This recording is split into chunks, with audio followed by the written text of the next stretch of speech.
साथियों, आज मैं आपके बीच आया हूं तो नवकार महामंत्र दिवस की स्मृति आना भी स्वाभाविक है। उस दिन हमने 9 संकल्पों की भी बात की थी। मुझे खुशी है कि बड़ी संख्या में देशवासी उन संकल्पों को पूरा करने में लगे हैं।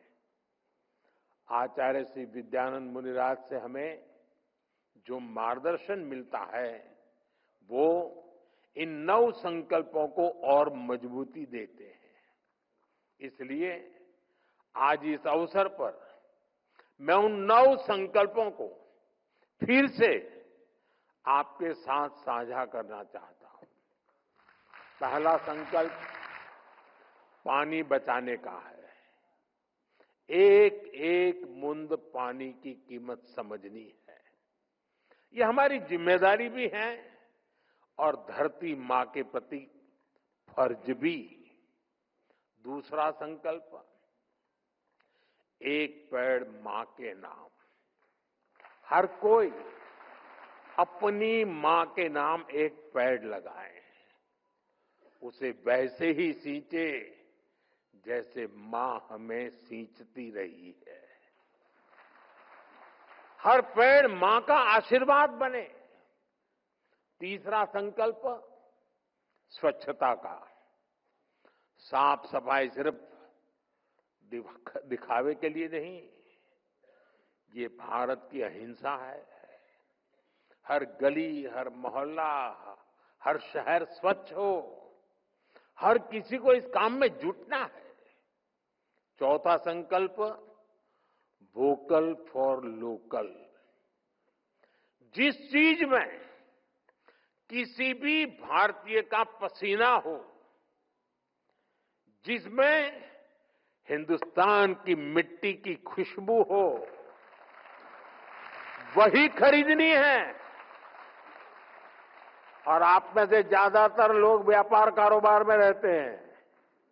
आपसे मेरी विशेष अपेक्षा है, अगर हम व्यापार में हैं तो हमें अपनों के बनाए सामान को ही प्राथमिकता से बेचना है।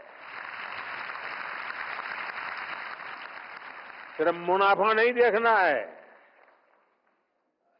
और दूसरों को भी प्रेरित करना है। पांचवा संकल्प देश का दर्शन। दुनिया देखनी है, जरूर देखिए, लेकिन अपने भारत को जानिए, समझिए, महसूस कीजिए। छठा संकल्प नेचुरल फार्मिंग अपनाने का। हमें धरती मां को जहर से मुक्त करना है। खेती को रसायनों से दूर ले जाना है। गांव-गांव में प्राकृतिक खेती की बात पहुंचानी है। ये हमारे पूज्य महाराज साहब जूते न पहने इतने से बात नहीं चलेगी। हमें भी तो धरती मां की रक्षा करनी होगी।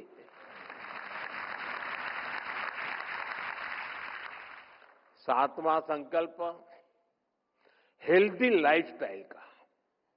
जो खाएं सोचकर खाएं। भारत की पारंपरिक थाली में श्री अन्न हो।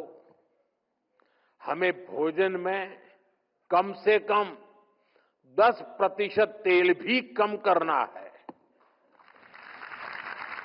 इससे मोटापा भी जाएगा और जीवन में ऊर्जा भी आएगी।